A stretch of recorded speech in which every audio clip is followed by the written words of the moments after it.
अस्सलाम नाजरीन, दिन भर की अहम खबरों से जुड़े सवाल लिए मैं हूं आपके साथ आसमा इकबाल। नाज़रीन, मशरक़ वस्ता के तपते हुए सहराओं और आबनाए हरमुज़ की लहरों पर जंग के साए कुछ कम होते दिखाई देने लगे हैं। इस वक्त आलमी सियासत की बिसात पर एक जानिब इसराइल और अमरीका बैठा है तो सामने ईरान। आबनाए हरमुज़ और ऑयल कार्ड के पत्ते संभाले हुए हमें ईरान यहाँ अपनी मजबूत पोजीशन पर दिखाई दे रहा है, लेकिन मसला इस बाजी में दाव पर लगी आलमी मईशत का है। नाजरीन, तेल की कीमतें कभी ट्रंप के एक बयान पर ऊपर जाती हैं तो कभी ईरान के जवाब पर मजीद ऊपर दिखाई देती हैं। इस मुश्किल और पेचीदा वक्त में पाकिस्तान आगे बढ़कर सूरत हाल को संभाला देने की बात कर रहा है, बात बन रही है। ताहम अमरीकी सदर डोनाल्ड ट्रंप ने ईरान के साथ किसी फौरी मुआहदे के इम्कानात को मादूम करार देते हुए कहा है कि वो जल्दबाजी के हक में नहीं है। उन्होंने ईरान को एक काबिल कबूल मुआहदे के लिए 5 से 7 रोज़ की मोहलत दे दी है। और यही बात ईरानी वज़ारत ख़ारिजा के तर्जुमान इस्माइल बकाई ने भी कही है कि मुज़ाकरात में पेशरफ्त का मतलब ये हरगिज़ नहीं है कि मुआहदा फौरी तौर पर हो जाएगा। ताहम उन्होंने इस पेशरफ्त का सहरा बाज़ दीगर ममालिक के साथ बिलखुसूस पाकिस्तान के सर ज़रूर बांधा। और ये सिर्फ ईरान ही का कहना नहीं है, बल्कि अमरीकी मीडिया भी फील्ड मार्शल आसिम मुनीर के इस किरदार को सराहता दिखाई देता है। अमरीकी टीवी CBS न्यूज़ के मुताबिक फील्ड मार्शल के दौरा तेहरान ने मुज़ाकरात को हतमी नतीजे तक पहुँचाने में कलीदी किरदार अदा किया है और सिर्फ पाकिस्तान ही इस मुसवदे को हतमी शक्ल में लाने में कामयाब हुआ।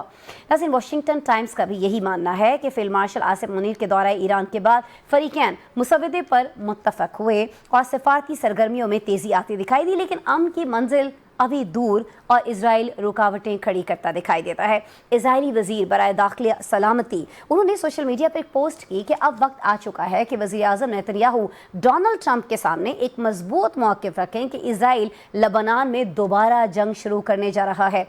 ये जो सारी पेचीदा सूरत हाल है, इसमें अमन की मंजिल कितनी दूर है और क्या क्या रुकावटें मज़ीद हायल हो सकती हैं, इस पे बात करेंगे सीनियर सिफारतकार जावेद मलिक साहब से और मारूफ दिफाई तज्ज़ियाकार ब्रिगेडियर रिटायर्ड मसूद अहमद साहब से। दोनों हज़रात वीडियो लिंक पर हमारे साथ मौजूद हैं। वेलकम करते हैं, गुफ्तगू का आगाज़ करते हैं। बहुत शुक्रिया जावेद साहब, बहुत शुक्रिया ब्रिगेडियर साहब, आप हमारे साथ मौजूद हैं। ब्रिगेडियर साहब, ये ज़ाहिर है कि एक बहुत बड़ी कामयाबी है जिस तरह से ईरान और अमेरिका एक अमन मुआहदे के करीब हैं, लेकिन सर इस मुआहदे का ज़ामिन कौन होगा? अब कहा यह जा रहा है ईरानी वज़ारत ख़ारिजा की तरफ से कि ईरान अमेरिका मुआहदे के हवाले से कोई ज़मानत मौजूद नहीं है कि अमेरिका अपनी ज़िम्मेदारी पूरी करेगा। तो ये इशारा तो इस तरफ है कि मुआहदा जो है वो कोई पायदार नहीं होने वाला है। दोनों तरफ से अभी भी गैर यकीनी किसी सूरत हाल है, बेतमादी भी है। हाँ, यकीनन देखें कि माहौल ऐसा ही है, मिसट्रस्ट है, ह्यूज मिसट्रस्ट है between the two, trust deficit है दोनों के दरमियान। लेकिन मेरे ख्याल में चाइनीज से, रशियन से जो अभी उनके रिसेंट विजिट्स हुए थे इराकी साहब की, तो उनको ये मशवरा दिया गया है क्योंकि देखें कि इसको अगर मजबूत करना है तो यूनाइटेड नेशन के चार्टर के मुताबिक यूनाइटेड नेशन सिक्योरिटी काउंसिल की एंडोर्समेंट होनी चाहिए। सो दैट इज इम्पोर्टेंट क्योंकि परमानेंट 5 कंट्रीज वहां पे बैठे हुए हैं, उनकी जब एंडोर्समेंट होगी, उनके कवर होगा तो इसको मजबूती से पेश किया जा सकता है। इंस्टेड ऑफ गिविंग कि चाइना इसको कोई जामिन बनता है या रशिया बनता है, क्योंकि उसके लिए वो तैयार नहीं है। वो लेकिन उस फोरम को इस्तेमाल करना चाहेंगे और दैट्स वाई इनकी कोशिश भी यही होगी। और देखें कि ऑलमोस्ट अभी तो सिंस एक अंडरस्टैंडिंग हो चुकी है, एक नेगोशिएटेड सेटलमेंट की तरफ ये जा ही रहे हैं। और तो होपफुली मेरे ख्याल में नेक्स्ट कपल ऑफ डेज में अब देखें ना कि president Trump at the same time कोई डिफरेंट वो बयान दे रहे हैं, हर घंटे के बाद डिफरेंट एक बयान उनका आ रहा है जिसकी वजह से मजीद कंफ्यूजन क्रिएट हो रही है। अभी वो उन्होंने कहा कि ये इब्राहिम अकॉर्ड में मुसलमानों को शामिल होना चाहिए, सो एंड सो। लेकिन मेरा ख्याल में अदरवाइज जो देखें कि जो एक अंडरस्टैंडिंग हुई है और स्पेशली फेज 1 में वो यू होने जा रहा है जिसमें हॉस्टिलिटीज जंग बंद हो जाएगी और उसके बाद एक reopening of straight of Hormuz होगी और सब्सिक्वेंट इनिशियली उसको खोलेंगे। सब्सिक्वेंटली अमेरिका ने ये कहा ब्लॉकेड वो तब लिफ्ट करेंगे जब एग्रीमेंट, फाइनल एग्रीमेंट एक साइन होता है। और इसके बाद देखें कि एक फ्रेमवर्क बनेगा, एक रोड मैप बनेगा इस MOU में। इसके बाद उन्होंने ये न्यूक्लियर पे बहुत सारे मराहिल जो हैं वो अभी तय होना बाकी हैं, लेकिन सवाल अभी भी वही है जावेद मलिक साहब कि क्या नौबत जो है, मामला जो है वो इन मराहिल तक पहुंचेगा? क्योंकि बहुत बार हमने पहले भी देखा कि कहा जा रहा था कि दोनों ममालिक जो है वो मुआहदे के बहुत करीब हैं, लेकिन फिर डोनाल्ड ट्रंप कोई ना कोई ऐसा बयान दे देते हैं। आज फिर हम देख रहे हैं कि डोनाल्ड ट्रंप साहब फरमा रहे हैं कि जी अभी भी मैं कुछ और वक्त देना चाहता हूँ ईरान को कि वो कुछ मज़ीद बेहतर जो एक एग्रीमेंट हो सकता है उस पर सोचें।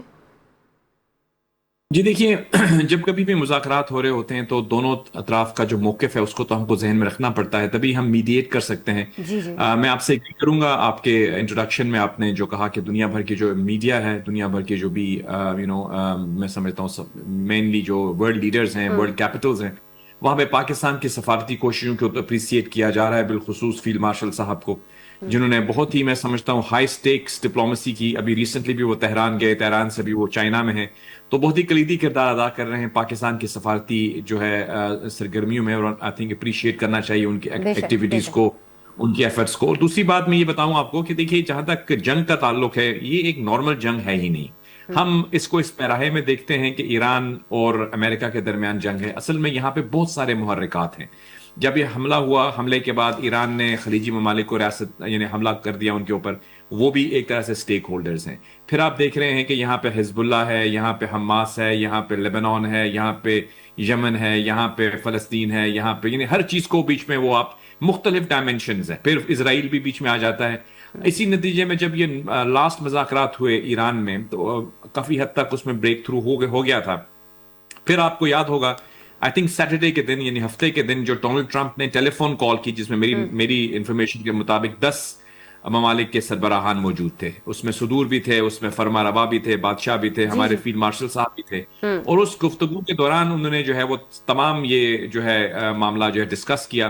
اور اس سے پہلے ان کی وہ پوسٹ جس میں انہوں نے یہ لکھا کہ ان کی بات ہوئی ہے، اور بلکہ اس کے بعد کہا انہوں نے کہ میری تمام صدور سے، فرما رواؤں سے مشرق وسطیٰ میں بات ہوئی۔ اس سے آپ کو یہ اندازہ ملتا ہے کہ اس تمام معاملے میں بہت سے سٹیک ہولڈرز ہیں، بہت سی کنسرنز ہیں، بہت ساری فیئرز ہیں۔ یہ صرف ایران کا فیئر نہیں ہے یا امریکہ کا نہیں ہے، یہاں پہ بہت سارے ڈائمینشنز ہیں، ان سب کو دیکھ کے ان کو آگے بڑھنا ہے۔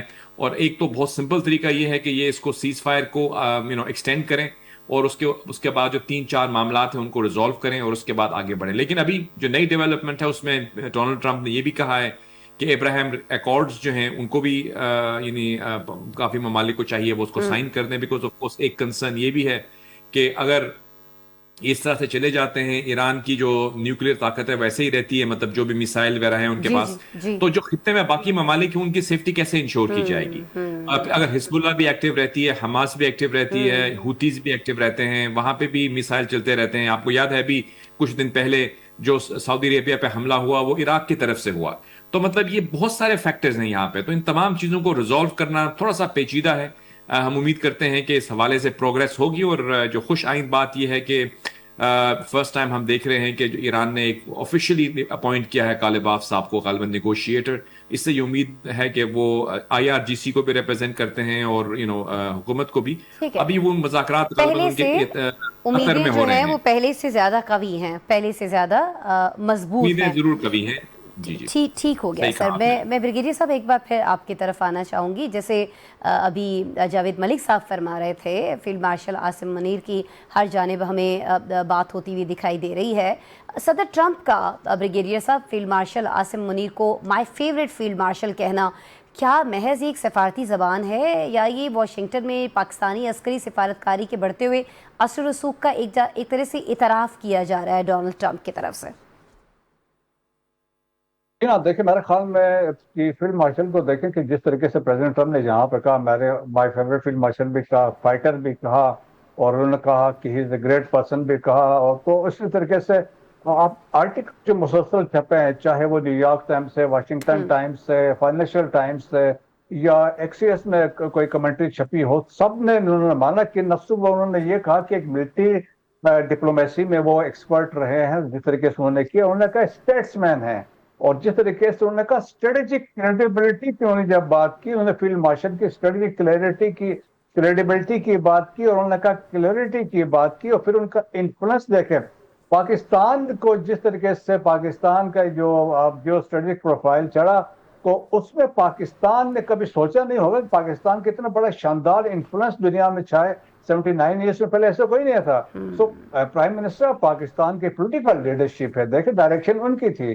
پھر اسی طریقے سے باقی ڈار صاحب کی اپنی جو شٹر ڈپلومیسی رہی ہے، تو اس کے بعد دیکھیں کہ وہ جو جس طریقے سے لے کے چلے ہیں، دیٹس وائی دیکھیں نا، کریڈیبلٹی کے پوائنٹ آف ویو سے ایران میں جو ابھی جو ہم نے کنکلوڈ کیا تھا، آپ دیکھیں کہ محسن نقوی صاحب گئے تھے اور محسن نقوی صاحب 4 دن میں دوسری دفعہ چلے گئے. پھر اس کے بعد فیلڈ مارشل چلے گئے. فیلڈ مارشل اس سے پہلے بھی پچھلے مہینے میں گئے تھے جب سچویشن بڑی ٹینس تھی, اور ان کا وہاں پہ جانا اور چیزیں جا کے سیٹل ہونا اور پھر اس کے بعد سے بیانات آنا کہ we have reach to some negotiated settlement. تو that speak volumes of the influence of field marshal کہ ایران کے اندر وہ ٹرسٹ ہے. بیسکلی دیکھیں کہ ان کا جو ٹرسٹ تھا ایران پہ ہے, ٹرسٹ امریکہ کا ہے فیلڈ مارشل پہ, پاکستان پہ, پھر جیسے کنٹریز کا بھی ٹرسٹ تھا.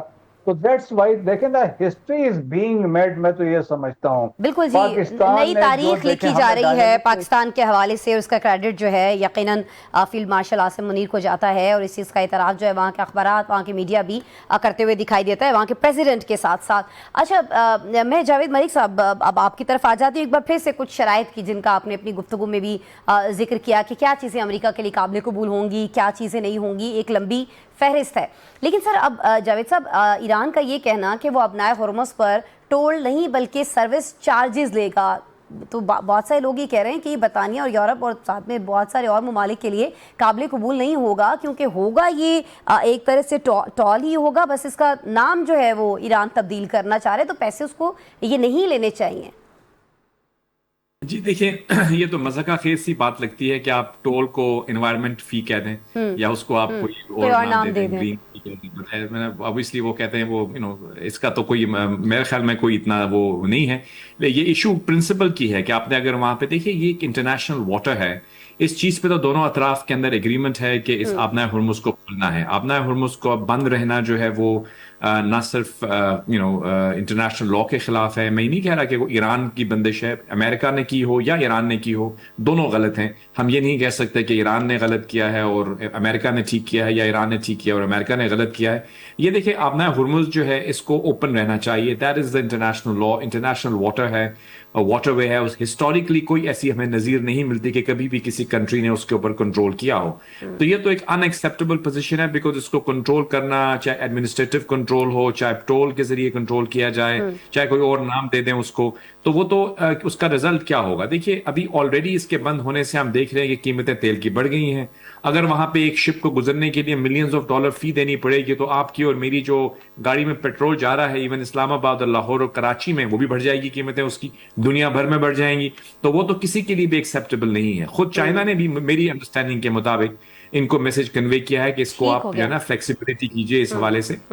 ہم امید کرتے ہیں کہ یہ اس معاملے کو دانش مندی سے دیکھا جائے گا, اور اس کے علاوہ جو باقی ایشوز نیوکلیئر کے حوالے سے ہے, یورینیم کے حوالے سے, اس کے حوالے سے بھی باتیں جو ہیں وہ جو اس وقت سامنے آ رہی ہیں وہ امید افزا ہیں. یعنی یہ بتایا گیا ہے کہ وہ اس چیز پر اگریڈ ہیں کہ یہ جو یورینیم ہے اس کو وہ ٹرانسپورٹ کرنے. آپ یہ فرما رہے ہیں کہ آپ کی معلومات یہ کہہ رہی ہیں کہ بہت ساری حوصلہ افزا آ رہی ہیں اس معاملے کو لے کر, لیکن سر بہت سارے لوگ یہ کہہ رہے ہیں کہ بات جو ہے وہ لبنان پر بھی بگڑ سکتی ہے, کیونکہ اسرائیل کے جو وزیر ہیں داخلہ سلامتی کے, انہوں نے کہا ہے کہ لبنان کی بجلی کاٹ دینی چاہیے, اٹیک کر دینا چاہیے, جبکہ ایران یہ کہہ رہا ہے کہ لبنان سمیت تمام محاذوں پر جنگ کا خاتمہ جو ہے وہ ممکنہ معاہدے کا حصہ ہونا چاہیے. تو یہ چیزیں امریکہ کے لیے قابل قبول ہوں گی نہیں ہوں گی, اور اسرائیل کے لیے خاص طور پر قابل قبول اگر نہیں ہوتا ہے تو وہ نیکسٹ کیا کر سکتا ہے, اس پہ یقیناً ڈسکشن کریں گے. دونوں حضرات ہمارے ساتھ موجود ہیں, پروگرام میں بریک شامل کر لیتے ہیں. پہلے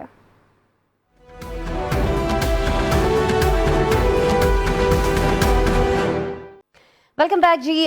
بات ہم کر رہے ہیں کچھ ایران امریکہ ایک ممکنہ معاہدے کے حوالے سے, جس کے حوالے سے ابھی جاوید ملک صاحب سابق سفیر جو ہمارے ساتھ موجود ہیں فرما رہے تھے کہ بہت حوصلہ افزا خبریں آ رہی ہیں, اور بریگیڈیئر صاحب بھی اس پہ بات کر رہے تھے. بریگیڈیئر ریٹائرڈ مسعود صاحب انتہائی سینئر تجزیہ کار ہیں, وہ فرما رہے تھے کہ ظاہر ہے کہ اس میں فیلڈ مارشل کی جو خدمات ہیں سید عاصم منیر کی, اس کو ہم پاکستان میں تو ڈسکس کر ہی رہے ہیں, لیکن انٹرنیشنل میڈیا پر بھی ساری شاہ سرخیاں جو ہیں آ رہی ہیں, تو کریڈٹ ظاہر ہے کہ ان کو بھی جاتا ہے. لیکن یہ معاملہ جو ہے ناظرین یہ کہیں نہ کہیں بگڑ سکتا ہے, ابھی بھی اس کے چانسز ہیں. ٹرمپ کی طبیعت کے بارے میں ہم سبھی واقف ہیں, لیکن بات جو ہے وہ لبنان پر بگڑ سکتی ہے یہ کہا جا رہا ہے. جاوید ملک صاحب سر میں آپ کی طرف آؤں گی, آپ کو لگتا ہے کہ یہ ایک چیز ہو سکتی ہے جس پر معاملہ خدا نہ خواستہ خراب ہو جائے پھر سے؟ देखिए प्रोग्राम से पहले जब पहले सेगमेंट में हमने बात की तो मैंने आपको एक बात कहने की कोशिश की थी कि देखिए जो जंग है काफी पेचीदा है, यानी इसके अंदर दो ममालिक के दरमियान एक नॉर्मल जंग नहीं है। क्योंकि आप लेबनान का आप जिक्र कर रही हैं, लेबनान के बारे में जब आप बात करते हैं तो देखिए लेबनान क्या है कि एक इंडिपेंडेंट मुल्क है, उस मुल्क के अंदर एक मिलिशिया है, एक नॉन स्टेट एक्टर है जो हिजबुल्लाह उसे कहते हैं, ऑफ कोर्स वो वहां पे ऑपरेट करते हैं और उनकी जो है वो मतसादिम है इसराइल के साथ। मुख्तलिफ उसकी रीजन हो सकती हैं, दोनों साइड्स अपना मौकिफ पेश करती हैं। वो हिजबुल्लाह कहते हैं हम इसराइल की ऑक्यूपेशन के खिलाफ हैं, वो कहते हैं ये हमारे ऊपर हमले कर रहे हैं। अब दोनों का एक मौकिफ है, इसलिए उनकी जंग हो रही है। अब वो ये कहते हैं कि इस मसले का अगर हम ये एक तरफा हल नहीं मुमकिन, दोनों अतराफ की बात सुन के आपको जो है हल करना पड़ेगा। इसी तरह अगर आप इराक में चली जाए, वहां पे इस तरह के और भी नॉन स्टेट एक्टर्स मौजूद मिलेंगे आपको। यमन चले जाए, वहां पे भी दो तीन एक्टर्स मिलेंगे आपको, जो वहां पे एक तो मुल्क है, एक मुल्क के अंदर मौजूद जो आप क्या कह सकते हो नॉन स्टेट एक्टर्स ही कह सकते हैं। अब ये जो एंटिटीज एग्जिस्ट कर रही हैं, इनका इश्यू रिजॉल्व करना अगर आप चाहेंगे तो फिर तो इस खित्ते में बहुत सारे मामलात हैं जो कि जेर बहस आएंगे। एक यकतरफा तो उसका हल नहीं मुमकिन। तो इसलिए जो दानिशमंद ऑब्जर्वर्स हैं, यानी सेंसिबल ऑब्जर्वर्स हैं वाशिंगटन के अंदर या दुनिया भर में, वो यही कह रहे हैं, यही मशवरा दे रहे हैं कि फिलहाल इस जंग के खात्मे को आप इसका जो स्कोप है वो नैरो रखिए। आप ऐसे कीजिए कि आपके जो 3 इश्यूज हैं उनको आप रिजॉल्व कीजिए, ठीक।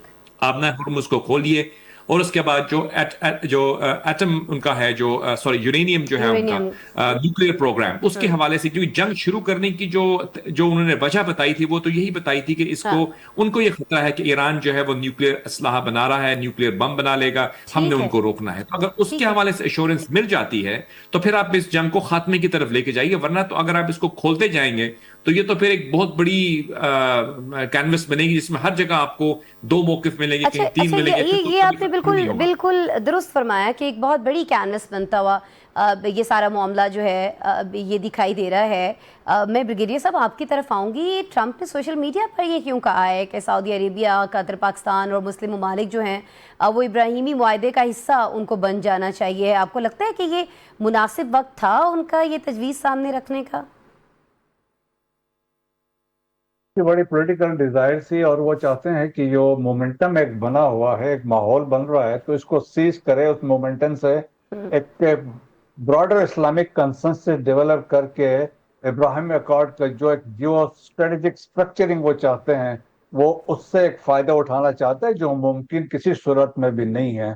जब पाकिस्तान की जब बात आती है, देखें उन्होंने पाकिस्तान का जिक्र किया, तो पाकिस्तान तो 1947 से है कि जब उस वक्त के इजरायली प्राइम मिनिस्टर ने टेलीग्राम दिया था कायद मोहम्मद अली जिन्ना को, तो he refuse to reply.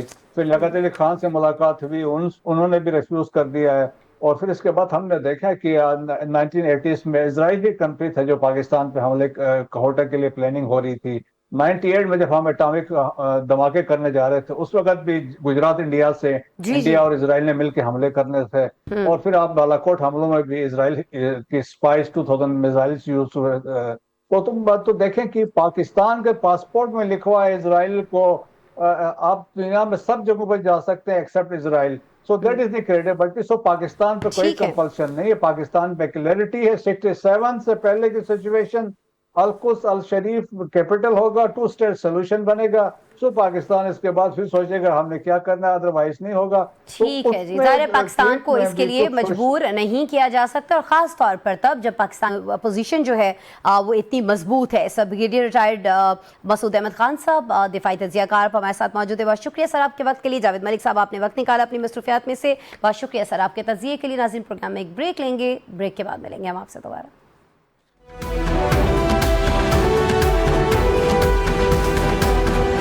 Welcome back नाज़रीन। प्रोग्राम में अब हम बात करेंगे कर्जों के बोझ, टैक्स वसूली के हदफ में नाकामी और IMF की सख्त हिदायत की रोशनी में तैयार होने वाले बजट की, जिसे आम आदमी हिंसों और लफ्ज़ों का गोरख धंधे से ज़्यादा नहीं समझता है। लेकिन यही जो हिंसा है ये पूरा साल मईशत की समत का तयन करता है। सूरत हाल ये है कि रवा माली साल के हदफ से 683 अरब रुपए के शॉर्ट फॉल पर खड़ी FBR को रवा माली साल 15,267 अरब रुपए का हदफ दिए जाने की इत्तलात आ रही हैं। साथ ही मीडिया रिपोर्ट कर रहा है कि वफाकी हुकूमत ने IMF को आइंदा बजट में 370 अरब रुपए जबकि सूबों ने 430 अरब रुपए के टैक्स इक़दामात और नए टैक्सेस की यकीन दहानी करवाई है। इस यकीन दहानी के साथ ये भी गुमान किया जा रहा है कि आइंदा माली साल के लिए GDP ग्रोथ जो है उसका तखमीना 5.1% और महंगाई की शरह 6.5% तक महदूद रहेगी। नए बजट में green taxes, non tax revenue और क्लाइमेट सब्सिडीज पर खुसूसी तवज्जो होगी और इस तवज्जो में आम आदमी कहाँ खड़ा है? क्या हुकूमत इनकम टैक्स में कोई रियायत देने जा रही है? क्या महंगाई वाकई सिंगल डिजिट तक महदूद हो पाएगी? इस आने वाले बजट को आम आदमी के जहन में उठते सवालों के साथ हम बात करेंगे मारूफ माहिर मईशत डॉक्टर अशफाक तोला साहब से, जो इन पर हमें ज्वाइन किए हुए हैं। अशफाक साहब, बहुत नवाजिश आपने वक्त निकाला अपनी मसरूफियात में से। अशफाक साहब, जैसे अभी हमने बात की, आम आदमी का इस वक्त जो सबसे बड़ा इशू है सर वो महंगाई है। इस वक्त 11.5% के शरह सूद के साथ आपको लगता है कि नया बजट जो है उससे कोई उम्मीद रखी जा सकती है? और ये जो शरह है इसमें कोई इजाफा देख रहे हैं आप या कुछ कमी हो रही होगी सर इस शरह में? जी जी, बिस्मिल्लाहिर्रहमानिर्रहीम। Thank you Asma for having me. देखिए, ये टारगेट बड़े एम्बिशियस होते हैं और अगर आप पिछले साल के टारगेट देखेंगे इनके, वो कभी पूरे नहीं, और जब पूरे नहीं होते टारगेट, और आपने देखा होगा इसका बोझ फिर आवाम पे लादा है। आवाम पे लादने का मतलब ये है, जैसे अब आप पेट्रोलियम लेवी ले लेते हैं या कोई और किसी टैक्स की मद में ले लेते हैं, मेरा ख्याल है उससे आपकी अफराद के जरिए इन्फ्लेशन में इजाफा, और जब आपकी इंडस्ट्री नहीं चलती इतने हाई इंटरेस्ट रेट पे, और आप देख रहे होंगे जो रेड टेपिज्म चलता है जी, तो उससे अगर आपकी ग्रोथ नहीं होती तो अगेन उसका इम्पैक्ट भी आवाम।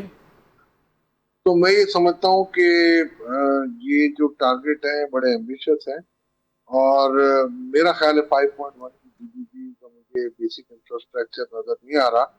हम देखेंगे नेशनल अकाउंट्स कमेटी की मीटिंग है 1 जून को, इफ आई रिकॉल करेक्टली, उस वक्त हम देखते हैं कि क्या फिगर्स आते हैं, उसके बाद ही किसी बात पे हम तबसरा कर सकेंगे कि क्या वाकई वो अचीवेबल है कि नहीं। देखिए, हम इस किस्म का टारगेट अचीव करना हमारे लिए कोई बड़ा मसला है, और यही टारगेट हमने इनको एम्बिशियसली हमने कहे थे कि जी हमें लग रहा है कि डबल डिजिट महंगाई होगी, जो कि अभी चल रही है, और ये जो अगर करंट रेट अगर जारी रहे, मैं ये समझता हूँ कि जो इस साल के न्यूमरेटर है वो अगले साल डिनोमिनेटर, और अगले साल का न्यूमरेटर डिफरेंट होगा। जब डिफरेंट होगा तो मेरे हिसाब से ईयर ऑन ईयर आपकी महंगाई 6% से ज्यादा ही रहेगी। और दूसरे, अगर आप टैक्सों की मद में 15,264 अरब की बात कर रहे हैं, जी जी, मेरा ख्याल है ना करे ये हो जाए, बट नामुमकिन। 1700 अरब की आप कह रहे हैं कि जी हम पेट्रोलियम लेवी कलेक्ट करें, तो ये सब चीजें नजर नहीं आ रही। अच्छा सर, ये सारी चीज़ें जो दावा की जा रही हैं ये आपको होती हुई दिखाई नहीं दे रही हैं, लेकिन जाहिर है कि हम जब आम आदमी की बात करते हैं, ख़ासतौर पर जब टैक्सेस की जिस तरह से आपने जिक्र किया, तो जो आम लोग हैं, जो आम आदमी है पाकिस्तान का, वो तो लगभग 30 से 40% मुख्तलिफ़ किस्म के टैक्सेस दे रहा है। लेकिन ये जो बोझ है, ये FBR जो है टैक्स नेट को बढ़ाकर कम कर सकता है ना आम आदमी से। तो सर इस चीज़ में क्या हर्डल्स हैं? देखिए, मैं थोड़ा सा ब्रेक डाउन आपको दे देता हूँ कि जी पाकिस्तान में जो डायरेक्ट टैक्सेस होते हैं, जिसमें इनकम टैक्स है, super tax, capital value tax है, उसकी मद में अगर 100 रुपए अगर टैक्स कलेक्ट होते हैं तो उसमें से 95 रुपए जो है ना सिर्फ 7.5% टैक्स, और बाकी 5% जो है वो 92.5। तो उनका जो मसला ये है हमारा कि हमने आज तक ट्रू टैक्सेशन की, जो 95% टैक्स दे रहे हैं उनकी भी ट्रू टैक्सेशन नहीं हो रही है, उनसे आप एडवांसेस ले लेते हैं उनके रिफंड, तो वो भी अपनी मर्जी लगाते हैं और कहीं ना कहीं आपसे लीनियंसी ले लेते हैं, और जो बाकी है वो करप्शन नजर हो जाती है। तो आपके एडवांसेस खड़े हुए, आप रिफंड नहीं दे रहे। यार आज भी देखे नवीद कमर साहब ने, ये मेरा ख्याल है मैं पढ़ रहा था कहीं और टीवी में मैंने देखा कि उन्होंने कौमी असेंबली के कायमा कमेटी फाइनेंस के ये चेयर है, और गवर्नमेंट के एक स्ट्रॉन्ग एलाई है और बड़े पुराने पार्लियामेंटेरियन, मंजे हुए पार्लियामेंटेरियन है, खुद फाइनेंस मिनिस्टर जो है वो कह रहे हैं कि FBR और पाकिस्तान साथ नहीं चलते। तो मीनिंग दैट कि कहीं ना कहीं तो फॉल्ट है, हर कोई तो ऐसे FBR को नहीं कह सकता। देखिए, आप कोई कलेक्शन हो नहीं रही, और आज भी आप अगर देखें तो ये सारे इनको जो टैक्सेस मिल रहे हैं, सुपर टैक्स, ये सारे अगर उनको ना मिले, उनके पास तो कैपेसिटी है। देखिए पाकिस्तान की सिक्योरिटी के लिए एक बहुत बड़ा रिक्वायरमेंट है कि हमारे पास टैक्सेस की मद में आए और एफबीआर सही मानों में टैक्स को इन्फोर्स करे, जबरन टैक्स इन्फोर्स। सही। अगर ये जबरन टैक्स इन्फोर्स करेंगे तो जो लोग दे रहे हैं वो भी देना बंद कर देंगे, फिर आप कहाँ से टैक्स। तो मेरे हिसाब से एफबीआर को ठीक करना पड़ेगा, आपको ऑटोमेट करना पड़ेगा। जो टैक्स रिफॉर्म्स की मेरी रिपोर्ट बनी हुई है 2023 की, उसको मिनिमम करना पड़ेगा। उस वक्त 2-3 लोगों ने, नेगेटिव लोग थे, उन्होंने उस रिपोर्ट को रोका था। अगर वो ना रोकते तो शायद आज IMF भी नहीं होता पाकिस्तान में, और हम बड़े बड़े आराम से इस हुकूमत को चलाते। अपराधी दर में भी काफी कमी हो, टोल के प्राइस भी कम होते, गरीब को सांस लेने का पूरा हक मिलता, और अमीरों को भी इतना बोझ ना पड़ता जितना टैक्स अब हो जाता। पर 3-4 लोगों ने नेगेटिविटी दिखाई और वो रिपोर्ट इम्प्लीमेंट नहीं होनी थी। इसमें पाकिस्तान की तारीख के सबसे ज्यादा और सबसे अच्छे टैक्सेस के निजाम को तरजीह। अच्छा सर, ये जो मॉडल बजट ये जो एक आपने तैयार किया जिसकी हम बात कर रहे हैं, इसमें आपने डॉलर की जो कदर है वो 250 रुपये, जबकि महंगाई भी 6% तक कमी के लिए बहुत सारी तजावीज़ दी थी। तो हुकूमत की तरफ से किसी से किसी भी किस्म का कोई राब्ता नहीं हुआ, या आप जो फरमा रहे हैं कि कुछ नेगेटिव लोग जो नहीं चाहते हैं कि चीज़ों में बेहतरी आ रही हो, उन्होंने ऐसा मुमकिन नहीं होने दिया? अशफाकतुल्लाह साहब, देखिए जब तक आप IMF नवाजी करेंगे तो मेरा ख्याल है आपका कोई चांस, आप अगर ये समझ के बैठ जाएगा IMF नहीं तो कुछ भी नहीं, तो फिर कोई भी आपकी हेल्प नहीं कर सकता, अल्लाह के हवाले। तो सर यानी आप ये फरमा रहे हैं कि ऑप्शंस हैं, हम अवेल नहीं कर रहे? जी, मैंने पूरा ब्लूप्रिंट, पूरा रोड मैप दे दिया आपको, बजट के अंदर ही है। आप उस बजट को पढ़ें, शुरू में 6-7 पेज देखने, ये 4 डायग्राम बने हुए देखना, आपको कुछ समझ पड़ जाएगी। मगर मेन मसला ये है कि देखें, डॉलर का मैंने 250 रुपए का मैंने कोई वो नहीं दिया, एक बाकायदा तौर पे कैलकुलेटेड है, और मेरी कैलकुलेशन सिर्फ नहीं है, बड़े बड़े इंटरनेशनल बैंक्स ने भी ये किया, इन्वेस्टमेंट बैंक्स ने भी किया है कि हाँ, और ब्लूमबर्ग ने भी। हम सबकी राय में आज से 1 साल पहले मेरे राय में 235 था, गोल्डमैन सैक्स 223 कह रहा था, ऑप्टिमस 243 कह रहा था, और ब्लूमबर्ग को भी अगर हम वर्क बैक करते हैं उनकी कैलकुलेशन को, ठीक तो सब तो झूठ नहीं बोल सकते ना। सही फरमा रहे हैं सर। प्राइसिंग मॉडल होता है, मैथमेटिकल मॉडल है, ऐसे नहीं हो सकता। ठीक तो है, ये 250 तो बिल्कुल मंझी हुई बात है। तो अगर 280 से हम कम करें तो 6% आपकी महंगाई में कमी वाकई होती है। हर 10 रुपए में 2% महंगाई कम हो जाती है, जिसका आपको स्पेस मिलेगा जो आप गरीबों पे खर्च कर सकते हैं, टैक्सेस में कमी वाकई ला सकते हैं। चलिए सर, ये जो मॉडल बजट है, हमारी ख्वाहिश है कि इस पर कुछ गौर किया जाए, और जो आने वाला बजट है उनमें से अगर चंद तजावीज़ भी चलें, अगर शामिल की जा सकती हैं तो हमें आवाम को कुछ ना कुछ रिलीफ मिल रहा होगा सर। लेकिन रिलीफ एक और जगह से भी आने की तवक्को है, वो है ईरान अमेरिका के दरमियान अगर कुछ मुआहदा तय आ जाता है, ज़ाहिर है वहाँ तो अमन तो आना ही है, लेकिन क्या सर वाकई इससे हमारी मईशत को कुछ रिलीफ मिल सकता है? खासकर ईरान से अगर आलमी पाबंदियाँ हट जाती हैं तो हमारी बास्केट में भी कुछ फ्रूट आ रहा होगा, जिस तरह से बहुत सारे लोग बहुत हौसला अफजा बातें कर रहे हैं इस हवाले से पाकिस्तान के अंदर।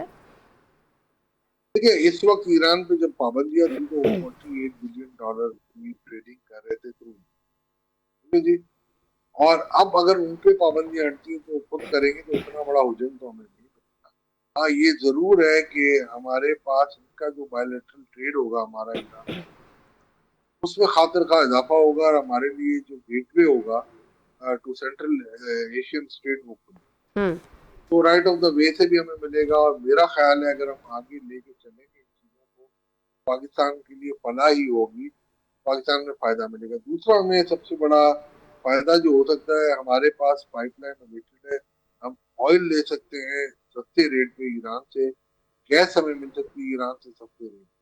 तो ये दो हमारे तरक्की के पहियों के लिए बहुत ज्यादा, और मैं ये समझता हूँ ये अगर हमें मिल गई तो हमारी तरक्की में काफी हद तक इजाफा हो सकता है। ठीक हो गया। अब डॉक्टर अशफाकतुल्लाह साहब, बहुत शुक्रिया, आप हमारे साथ थे। मईशत में कैसे बेहतरी आ सकती है, बजट कैसे बेहतरीन हो सकता है, इस पर हमसे बात कर रहे थे। बहुत शुक्रिया आपके वक्त के लिए। नाज़रीन, प्रोग्राम आपने देखा, दोबारा आपसे मुलाकात होगी, ख्याल रखिएगा अपना।